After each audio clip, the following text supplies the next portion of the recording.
श्री कृष्ण का वृंदावन धाम, 8 रहस्य या चमत्कार, जानिए अनोखी बातें। ब्रजमंडल में मथुरा, गोकुल, नंदगांव, वृंदावन, बरसाना, गोवर्धन आदि क्षेत्र आते हैं। मथुरा जहां श्री कृष्ण की जन्मभूमि है, वहीं गोकुल उनकी बाल लीला की भूमि है। श्री कृष्ण जब थोड़े बड़े हुए तो वृंदावन उनका प्रमुख लीला स्थली बन गया। उन्होंने यहाँ रास रचा और दुनिया को प्रेम का पाठ पढ़ाया।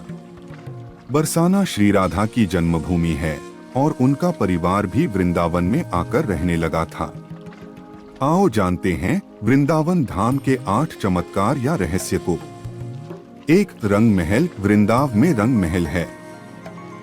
प्रतिदिन मंदिर के अंदर स्थित रंगमहल में कृष्ण राधा का पलंग लगा दिया जाता है और पूरा रंगमहल सजा दिया जाता है तथा राधा जी का श्रृंगार सामान रखकर मंदिर के दरवाजे बंद कर दिए जाते हैं। जब प्रातः दरवाजे खुलते हैं तो सारा सामान अस्त व्यस्त मिलता है। मान्यता है कि रात्रि में राधा कृष्ण आकर इस सामान का उपयोग करते हैं। हालांकि शाम के बाद यह मंदिर बंद हो जाता है और यह भी कहा जाता है कि अगर यहाँ कोई छुपकर रासलीला देखता है तो वह अगले दिन पागल हो जाता है।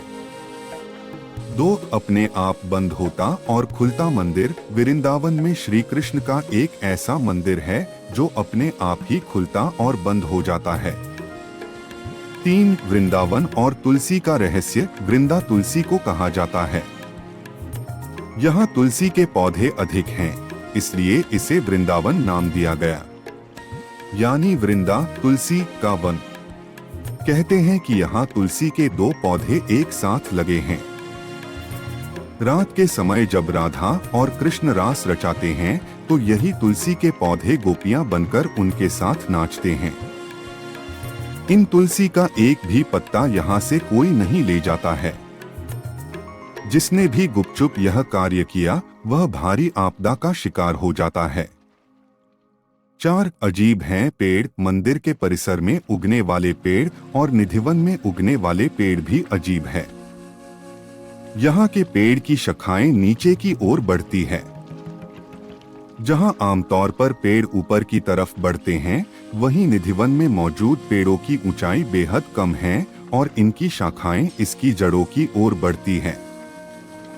यहाँ पेड़ भी आपस में गुथे हुए हैं, जो इस जगह को देखने में भी रहस्यमय बनाती है। राधा अष्टमी डे। 5. मंदिर में करते हैं शयन। मंदिर में भगवान श्री कृष्ण रोज रात को खुद शयन करने आते हैं। उनके सोने के लिए मंदिर के पुजारी रोज पलंग लगाते हैं और जिस पर साफ सुथरी गादी एवं बिस्तर के ऊपर चादर बिछाते हैं। लेकिन कहते हैं कि जब मंदिर खुलता है तो उस बिस्तर की हालत देखकर सभी अचंभित हो जाते हैं, क्योंकि उसे देखकर लगता है कि यहाँ कोई सोया था। सबसे आश्चर्य की बात यह भी कि यहाँ प्रतिदिन माखन मिश्री का प्रसाद चढ़ाया जाता है और जो बच जाता है उसे मंदिर में ही रख दिया जाता है, लेकिन सुबह तक वह प्रसाद भी समाप्त हो जाता है। आखिर कौन खा जाता होगा वह प्रसाद? रात में यहाँ कोई भी नहीं रुकता है। स्थानीय लोगों के अनुसार ऐसा बरसों से होता आ रहा है।